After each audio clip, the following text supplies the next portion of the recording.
வணக்கம். என்றும் அன்பே சிவம். ஏன்னா சிவம்னாலே சிரிப்பாக இருந்திருக்கு. நம்ம என்ன சிவம்னே என்னால் சொல்ல முடியாது, அவ்வளவு சிவம் ஆயிட்டு. அப்போ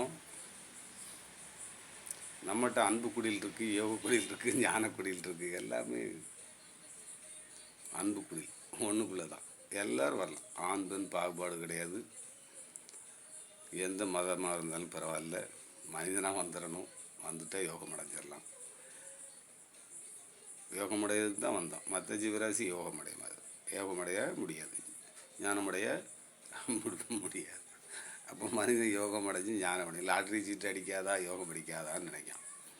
பதவி ஏதாவது கிடைச்சிடாதா யோகம் அடிக்காதான்னு கிடைக்கான். ஒரு நாள் இந்த யோகம்லாம் மாற்றி அடிச்சிடும். அதனால் அப்படி மாற்றி அடிக்க வேண்டாம். கரை சேர்றதுன்னு ஒன்று இருக்குது. அன்புக்குள்ளே போய் சேரணும். கோயில் அதுக்கு தான் கட்டி வச்சுருக்காங்க. கருவறையிலேருந்து வந்த கருவறைக்குள்ளே போய் சேரணும். அதை பற்றி சிந்திக்கவே இல்லை. சும்மா என்னத்தையாவது அப்படி எல்லோரும் ஓடுறாங்க, நானும் ஓடுறேன். அது இல்லை. ஓட்டம் வேறு. புனித நீரில் குளிக்கணும். புனித நீரில் குளித்தா தான் பிரச்சனையெல்லாம் வைக்க முடியும். இப்போ புனித நீர் எங்கே இருக்குது? புனித நீர் ஆகாயத்தில் இருக்குது. புனித நீர் எங்கே இருக்குது? வெட்ட வெளியில் இருக்குது. புனித நீர் எங்கே இருக்குது? சூன்யத்தில் இருக்குது. அப்போ இதை தேடித்தான் வாங்க வந்தான். இந்த வெட்ட வெளியில் புனித நீர். அந்த புனித நீரில் இந்த யோக குடியில் இருக்குது. இந்த ஞான குடியில், அன்பு குடியில், மனித குடியில், எல்லோருக்குமான குடியில், ஆண் பெண் பாகுபாடு இல்லாத குடியில். இது எங்கே இருக்குது? ஆகாயத்தில், வானத்தில் இருக்குது. வானம் எங்கே இருக்குது? ஞானிகிட்ட இருக்குது. ஞானி எங்கே இருக்கான்? ஞானி எங்கே சிரிச்சுக்கிட்டே இருப்பான். இறைவா,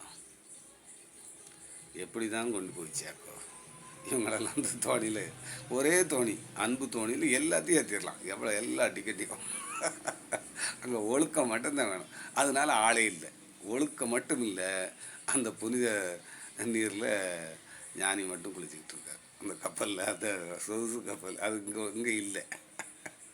உங்கள் டைட்டானிக் கப்பல், சொகுசு கப்பல் அங்கே அது இல்லை. அது கப்பலே தெரியாது. கண்ணுக்கு கப்பலே தெரியாது. அப்படி நீங்கள் கப்பலில் உட்காந்து என்னெல்லாம் கொண்டாடுதில்ல, அதை மாதிரி ஒரு 100 மடங்கு அப்படி இப்படிக்கிட்டே இருக்கும். அது சாமி, இப்படி ஒரு கப்பலுக்கு இருக்குது. எங்கே இருக்குது?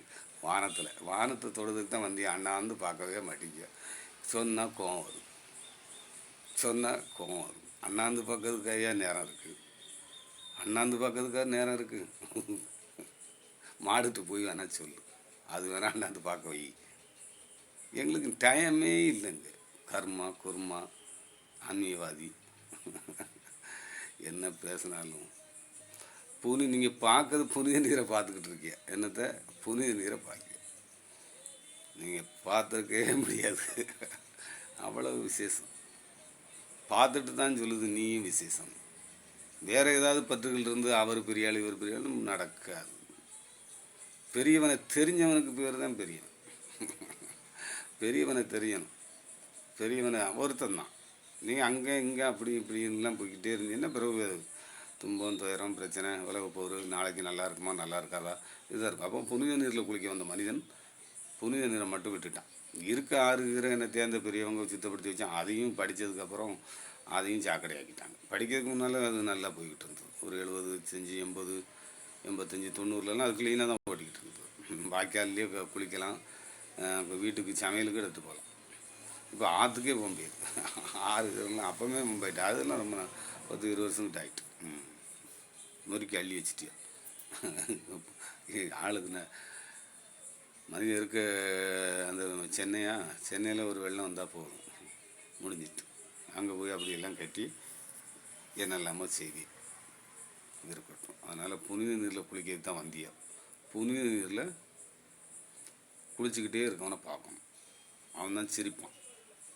பார்த்தாலும் கொஞ்சம் கொஞ்சமாக கண்டுபிடிச்சிடலாம். அதுதான் பார்த்துக்கிட்டே வாங்க. அப்படியே கொஞ்சம் உங்களை அந்த பக்கம் தள்ளி விட்டுரும். நீந்தட்டும், ஆளே இல்லாமல் இருக்குது. புனித நீரில் குளிக்கிறதுக்கு ஆளே இல்லை. இங்கே நீங்கள் புனித நீர் அது புனித நீர் எல்லாம் அசிங்கப்படுத்தி துன்பப்படுத்தி துயரப்படுத்தி அதுதான் புனித நீர்னு போய் அதுலேயும் லேசாக ஒரு சுட்டை உள்ள ஊற்றிட்டு என்ன கொடுமை பாருங்கள். சிந்திக்கவே மாட்டேங்கிறேன். கொஞ்சம் சிந்திக்கப்படாதா? லேசாக தான் ரொம்ப சொல்லலை. ஒழுக்கம் அவ்வளோதான், முடிச்சிட்டு. ஒழுக்கம்ட்டாலே அவ்வளோதான். புனித நீரில் நீராடிடலாம். எப்பளும் ஓடிக்கிட்டே இருக்கும். புனித நீர் ஓடிக்கிட்டே இருக்கும். எவ்வளோ குளிச்சுக்கிட்டே இருக்கலாம். அப்படி இடம் இருக்குது. ஆள் தான் இல்லை. மனிதனாக பிறந்த அத்தனை பேருக்கு அங்கே ஆளுக்கு ஒரு டிக்கெட்டு ஒரு நீச்சல் குளம் மாதிரி கட்டி போட்டிருக்கான். ஆளை காங்கலை. அட்ரஸ் போட்டிருக்கு. அந்த அட்ரஸில் அன்பே சிவம்னு போட்டிருக்கு. அங்கே ஆளே இல்லை. போட்டுங்க தான் இடம் வந்துருங்க, சமாதி ஆகிட்டு அந்த பக்கம் மரணம் ஆகிட்டால் மறுபடியும் சுற்றிட்டு மறுபடியும் புனித நீர் எங்கே இருக்குது, புனித நீர் இப்படி என்னெல்லாம் செஞ்சு சமந்து குருமா கர்மாவெல்லாம் வச்சுக்கிட்டு இன்னும் எத்தனை வருஷமோ அப்படின்ட்டு நான் முடிச்சிட்டு. அதனால் என்ன செய்யலான்னு கவனிங்க. எல்லோரும் நல்லா இருக்கட்டும் நினைங்க. இந்த ஒட்டுமொத்த உலகமும் மலரட்டும் நினைங்க. அடுத்த தலைமுறையெல்லாம் நல்லா இருக்கும். இதை விட நான் என்ன ஈஸியாக சொல்ல, என்னைய சுமாராக தான் எல்லோரும் பார்க்கணும்னு எனக்கு தெரியுது. எனக்கு அதை பற்றி கவலை இல்லை. எனக்கு அதை பற்றி ஏன்னா உங்களுக்கு தெரியாது, எனக்கு தெரியும். எனக்கு தெரியும் ஆனால் தெரியாது. உங்களுக்கு தெரியும் ஆனால் தெரியாது. இருக்கட்டும். நன்றி.